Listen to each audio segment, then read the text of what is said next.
Hi, it's me again with Corel Tips and Tricks. Earlier today, I did a video on this, making this for this t-shirt, and somebody made it, and then they can't fill in the letters because if you see this is a font, and if you go to Object and convert it to a curve, and then go to Object and break the curve apart so you got individual letters, the center part of the letter falls apart.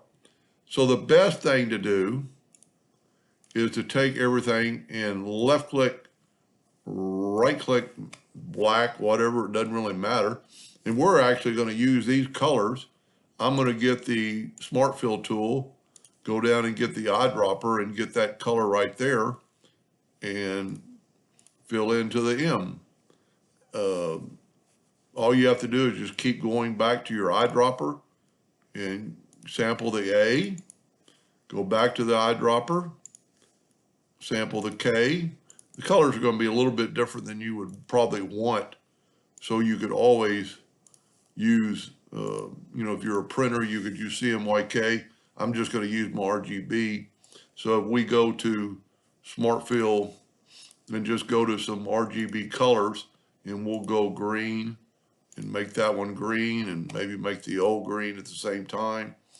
Go back and make it a light blue and do a couple of letters in light blue. Go back, I don't know that you'd want a red, but we'll put red, a different color blue. And you could play with the shades of color.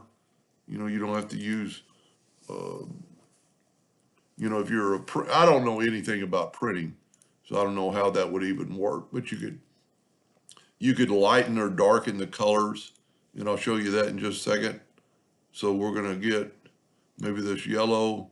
We'll do a couple letters in yellow. And then once we have them all done, I don't know that you'd want brown, but go ahead and get this dark purple. And let's get one more, this real light purple.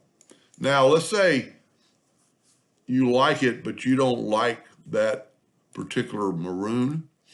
If you will hold down your control button and add a little red to it just by left clicking your mouse, it'll make that maroon red, as you can see, and you could add a little blue to it and make whatever colors you want.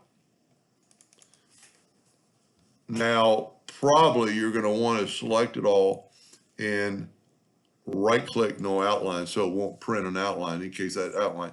Or you could actually, there is an outline, you could make the outline a thicker outline, and maybe that's a little bit too thick, and you could make that outline by